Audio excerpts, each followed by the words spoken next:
This video will contain spoilers from the off, so remember, you've been warned. Demon 79 was a very interesting episode of Season 6, and it was the last one in the season.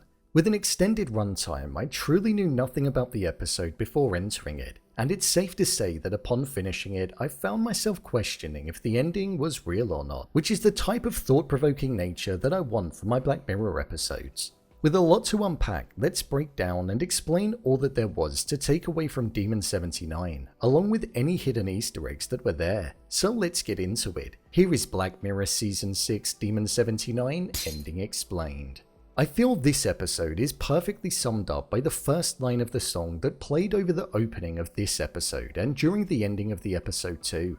The lyrics were, "Is it a kind of dream?" And I feel that's left up to us for interpretation.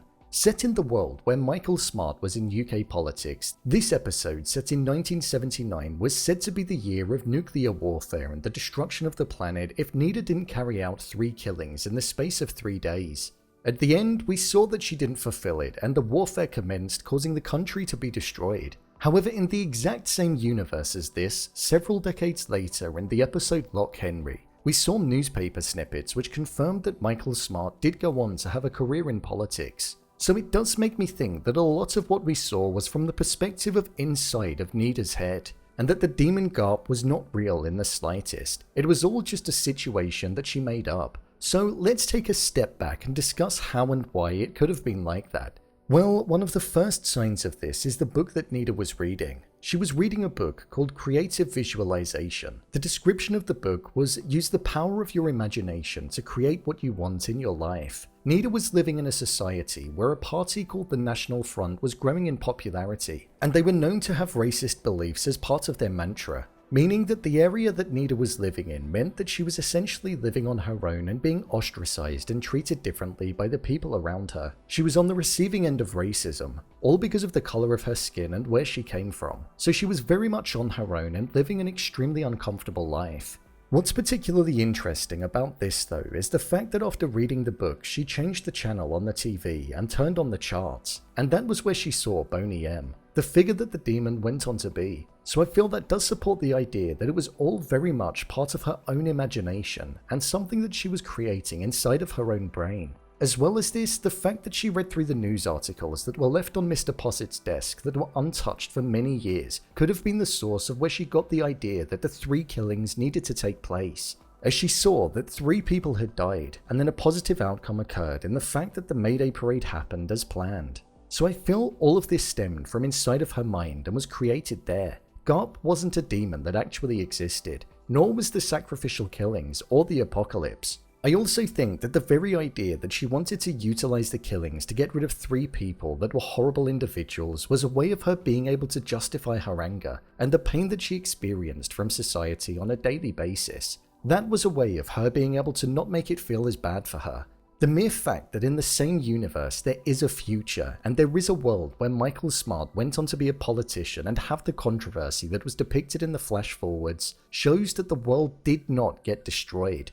I just think with her walking off into the eternal pit of nothingness at the end, it meant that she was spending the rest of her life in prison, and she knew that she was never going to get out. There was also a moment where we heard her say that people thought that her mother was crazy, so she could well have had a condition that impacted her mind, like her mother did. I don't believe that the demon was real or anything that she was shown was. I feel it was something that she formed inside of her head as some kind of coping mechanism. Let's also remember as well, she was having these intrusive, aggressive thoughts long before the talisman and Gaap came along, so it was always there from the start. The world was not destroyed, but Nida, well, after killing 3 people, I believe she went to prison for a very long time and was most likely declared insane. A bleak ending where despite it seeming like the consequences were on a grand scale, they were in fact all happening inside of one person's mind. So bleak. Now let's take a look at the Easter eggs. There were quite a few Easter eggs that occurred in this episode of the show, from the past and present.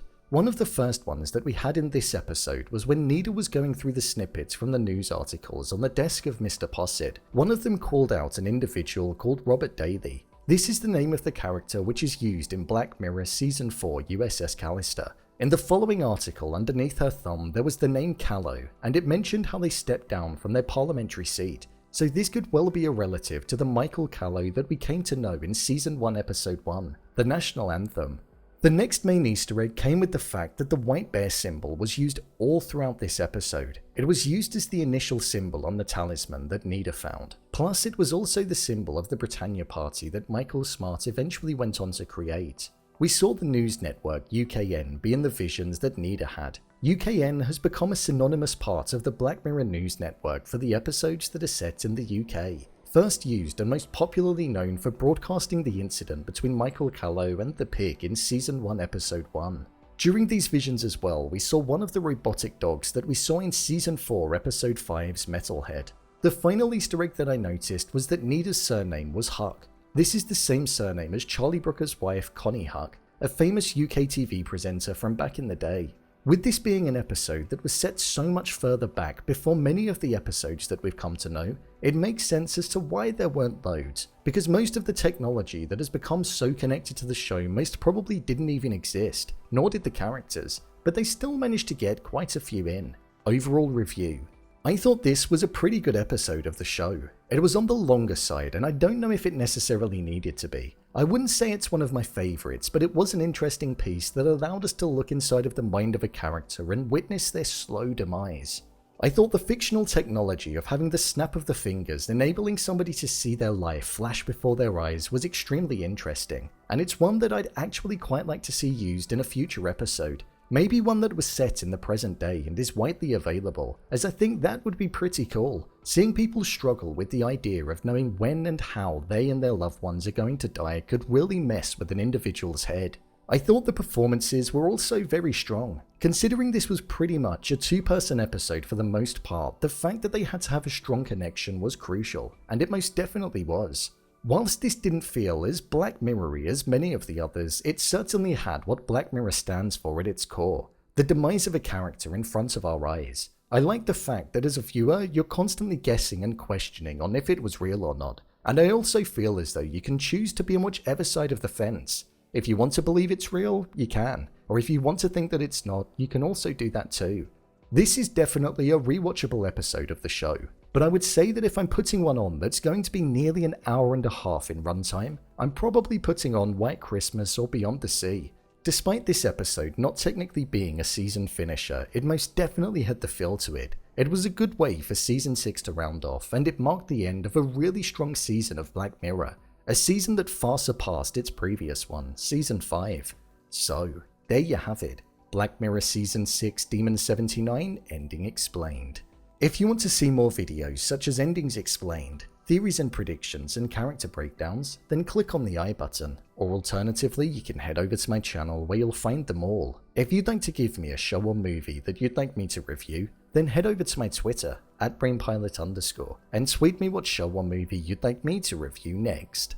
And finally, if you'd like to see what I rate the latest movies that don't quite make the cut to getting a dedicated video, then head over to my Letterboxd profile. It's where I rate the latest releases in real time. What did you think of this episode?